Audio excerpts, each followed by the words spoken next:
So I always said that I was gonna talk about my journey, which started my spiritual, awakening, whatever. And what it was is that I went through probably the worst relationship I've ever felt in my life. I was dealing with a true narcissist. It took a long time for me to understand. I kind of fell up on the notion even about thinking about what a narcissist is. And you know how like you could just do a checklist, like, dang, that happened to me. They did do that. Wow, they was just like that. Like I can't go against it. I can't go against it. I mean, every person who talked about it and the experience that they had, it was identical to mine, and I had to take it serious. I had to really say, okay, this is what I was dealing with, a true narcissist. Um, Anybody who's ever dealt with a narcissist, I know, you know, if you've never known about it, if you've never experienced it, it's hard for anybody to truly explain it to you. But it is mind blowing. It can change you in a way that I'm emotional. You can't ever even truly put it in words. The closest thing I can say is losing yourself. You lose yourself. You completely forget every goal, every ambition, everything. All you would think about, all you will engulf about is trying to make it work. It's like you want to save that person so bad because you're an empath. You're a true empath. Empathic people are just people who care, who love, who are genuine. I'm not going to sit here and try to tell you I was perfect. I had a lot of issues within myself. Number one, I didn't love myself. Something I did not know. A lot of times you feel like, oh, I love me. But there's a lot of things that I said in before. Love comes with boundaries. And when you allow people to do certain things to you over and over again, it lets you know you don't love yourself. So that's just a true thing. But in dealing with this, um, I learned to love myself. I think different. I move different. Dealing with a narcissist is one thing, but it's almost God given. I know somebody will be like, "What? God given? Like if you've dealt with a narcissist, you don't want to think that was God given. That seems like the worst punishment in this world. But it makes you, it awakens you. It makes you really think about yourself. Once you either get discarded or you leave a narcissist, it makes you truly think different about you. It makes you look at you. And that's what it did for me. It made me start looking at certain things about me that I needed to change. The way that I was about myself, the way that I treated myself, the way that I thought about myself, it made me change. And so with that, I became so much of a better thinker, a better doer. I have my downfalls and I'm still working on myself and I'm still healing. But I can truly say I'm so thankful for so many of the people who have come out on the platform and started talking about narcissism, and how narcissists react and how they work. Um, Unfortunately, it's for real. Everybody, like they say, everybody has a certain form of narcissistic, traits. But there are some what you call true corporate narcissists who, literally, you can't explain why they do it. They just do. And it's like they work like a unit. Everybody's going to tell you the same thing. This is what they do. And if you deal with one, you're going to know, like, wow, yeah, this is for real. You know, um, from the love bombing to the cheating to the discard to the making you feel like you're crazy. That's the biggest thing. I mean, when I tell you, you can literally look a narcissist in the eyes. You can have receipts. You can literally show them everything they said to the next person, sexual content and everything. Everything you can throw at them. And they say, yeah, that ain't me. Right in your face. And you'll actually start to think, like, am I crazy? Did I make this up? Because it's not normal. It's not normal. But once you understand that it truly is a delusion, and you have to really take in concept that it's the person that you loved, they never loved you. That's the hardest thing for you to understand because you love them. You truly love them for real.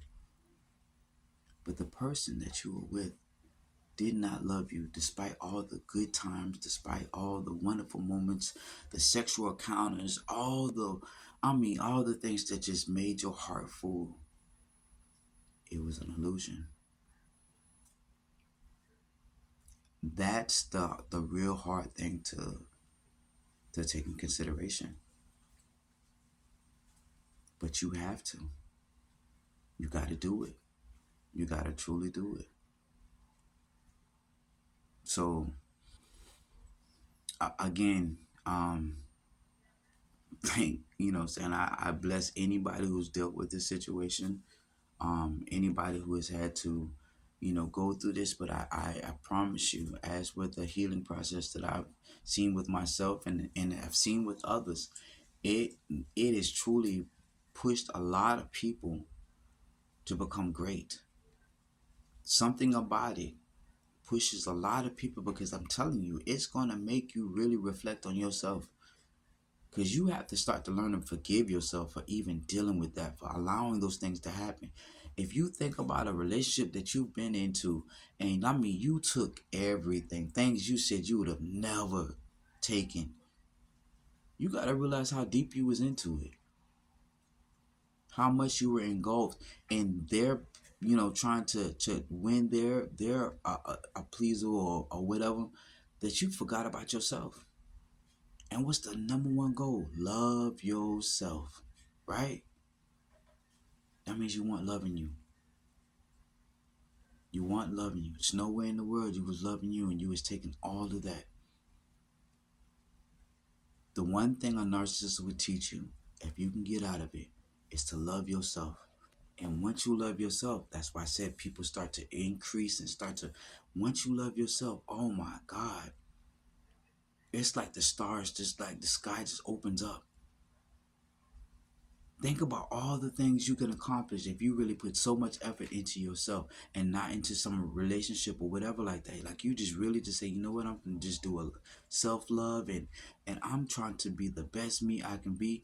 Come on, man. You can't help but be something great. It's just what it is. It's like the Nike commercial, just do it. You're just gonna start doing amazing things because you focused. You focused. And that's what's happening. That's what's causing me to just put things out in the atmosphere. I don't know what this is or what it's gonna do. And most of the people I've listened to, they didn't do this for no Facebook or some type of stardom or to try to make money. They were hurting and they didn't know where to go to. So I did realize this is part of while I'm talking to whoever, I'm healing. I'm healing and I'm just putting in the atmosphere and allowing it to the universe to understand that I get it. I get what I was going through, but I'm thankful for being able to really ascend, to grow up. Age is great. I'm 46 years old. You know what I'm saying? But at the same time, I realized that there was times that I had a childhood mind.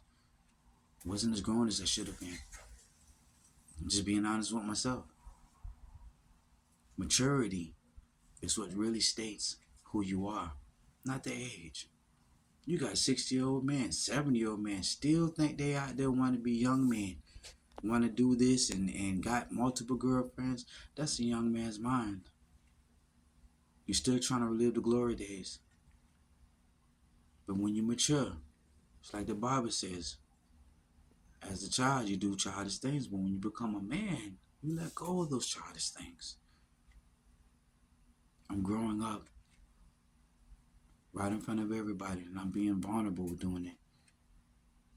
And I'm all right with it. I'm all right with it. You know, the one thing I realized is that I was scared because I didn't want people to criticize me or to try to say, oh yeah, you just you're emotional or you got this, that, and the third, or damn, they hurt you like this. I realized this, man. They talked about Jesus. You feel me? I'm nowhere as great as him. So for me to be talked about, it is what it is. You know, I love me. I love everything about me. If I was homeless, I would love me. You understand me? It's only me. I came here. I'm for me. I love me. And nobody else can make me feel about me any different at all. That's family and all. I don't care what you say about me or how you feel about me. I love me. I can become better, and I always want to be better. And I know loving me is going to cause me to be better. So that's what I preach to everybody. Despite if you in a narcissistic relationship or if you just in whatever you're going through in life, learn to love you. That is the antidote. That is the true thing that's going to get you out of whatever you do in your life. Love you, and I promise you, you will not fail you. That's it. Listen to me, don't listen to me. That's on you. I gotta do me. You feel me? I can't. I mean, love that you can gain something out of it. If you don't, it is what it is. You know what I'm saying? But I gotta get me. And getting me means loving me. I gotta do this. And I swear, I've never thought about, I'm like, man, I could love me. Cause I'm a lover. I'm a lover. Like if I could give this to all these females, whatever, man, come on, man. It ain't gotta be that type, but it's love. I love me. Man, I want so much for me. I want the best for me. The absolute best for me. You know? And you should want the best for you. Real talk. So again, like always, man, I'm just one of these moments. I always say it when I feel it, I'ma say it. And I ain't really haven't said anything, but I felt it. And I said I wanted to share this and make sure that people understand again. Love yourself. And that means putting everything to the side. Yourself was your best protection. Love yourself. Just food for thought.